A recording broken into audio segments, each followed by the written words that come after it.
At 3. Thank you. Thank you, George. I don't think it's me causing that feedback. These engines have to be taxed and insured, as I've said before.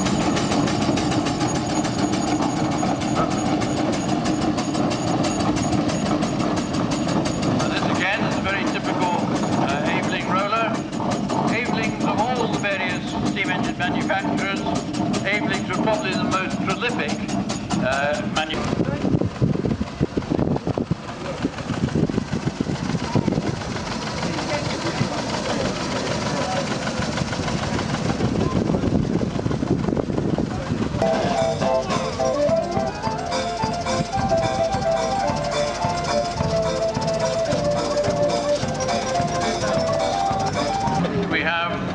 First of our steam rollers.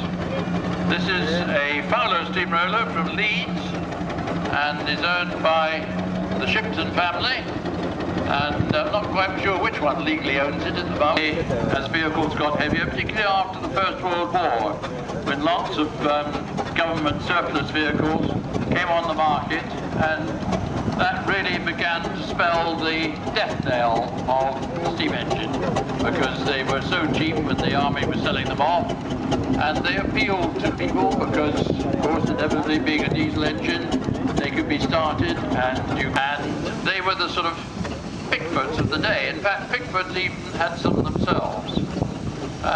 Some of them were fitted, we haven't got one here this weekend, I don't think.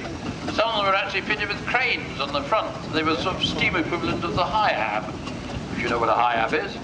There's a high-ab there, behind that lorry behind me there.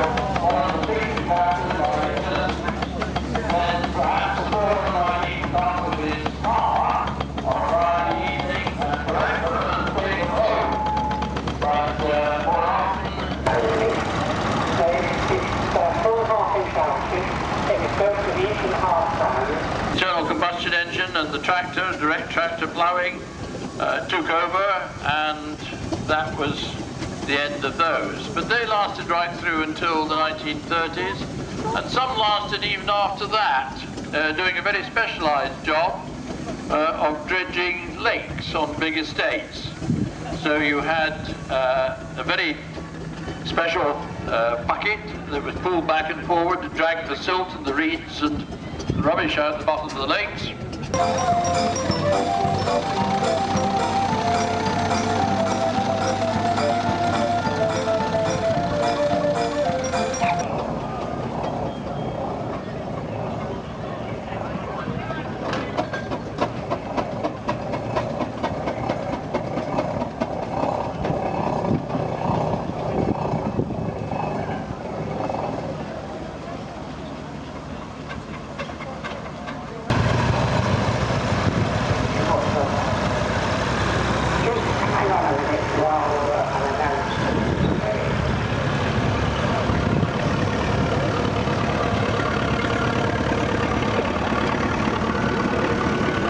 Ladies and gentlemen, if you look up to the top end of the field, you will see all the... with its flat belt being driven off the flywheel, and they would have a spoked flywheel, and the spoke was intended to keep the flywheel open to the air and keep the surface of the flywheel cool when it was working hard and driving a belt, either driving a thrashing machine or some such equipment in a cornyard. So basically there you have it, the two basic types of engine. You'll find, for instance, in due course, when we get on to the steam rollers, that they, of course, were road engines, and therefore they had solid flywheels and motion cover, because, of course, they were inevitably out on the roads where the horses are. This very fine engine now, that's got all the brass work on it, is, as you can see, a road locomotive again. Size engine would do probably somewhere about 15 miles on a... This is a very fine example of a typical road locomotive that was designed to be quite fast on the road. It would probably do 15-20 miles an hour in today's road speeds. And I'll tell you what, going around with one of those at that sort of speed, and you actually have to slow to go round a corner. Most of these other ones, you could wander around any corner you like, but not one of those. And they were designed, and they all had their different roles to do. And the little 8-ton one that was there now, CBC 979, was what they call a patching roller. It used to do, as you would say, obviously, the patches in the road. It didn't do the big long stretches. We then got beside it an 8-ton roller, quite a modern 8-ton roller as these things go. It was found with the old rollers, such as the ones we have in the middle of the ring at the moment, that they didn't reverse quickly enough from one end of a roll to the other. So when they stopped at the end, you got a dunt in the road surface because the engine just sat there with its road wheels, its rolls, sat in the tarmac. So this wasn't really very good. So there was a move amongst various of the traction engine manufacturers to design engines specifically designed far quicker, and you could change direction and come back without causing a dent in the road surface. Other people developed things called tandem engines, which looked to all intents and purposes as if they got two front rolls, one at the front, one at the back. And you could go and join the lineup. And then we see a rather interesting engine in the back here. It's called a Wallace & Stevens Advance. It was of late 1920s, early 1930s design, when tarmac began to appear on our roads instead of the traditional, what they called the waterbound.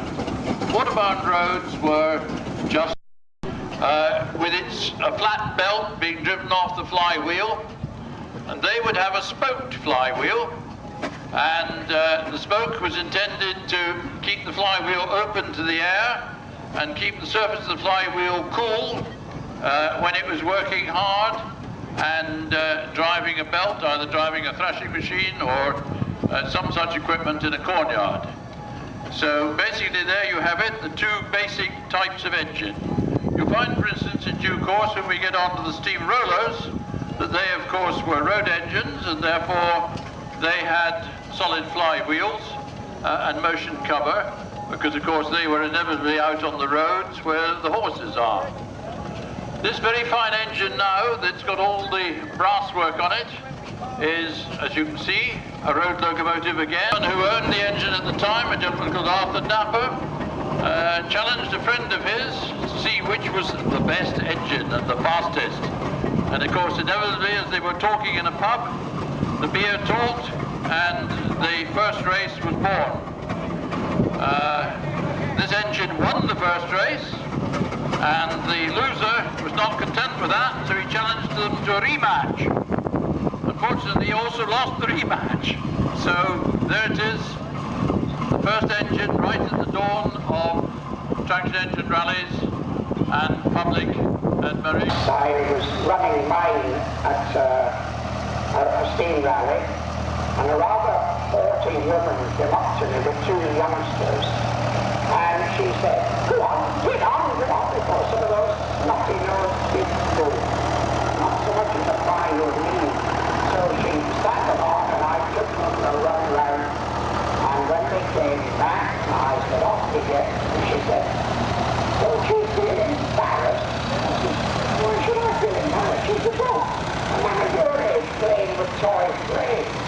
I said, "I'm not embarrassed." I said, "You paid to come and watch me. I'm getting paid to be here. Actually, the only pay we get is coal and water.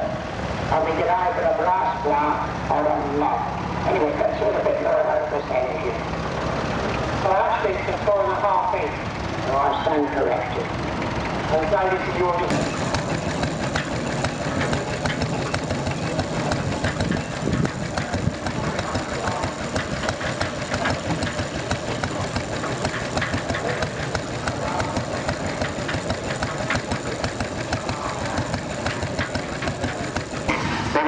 just up to 5 tons in weight, and that was to about...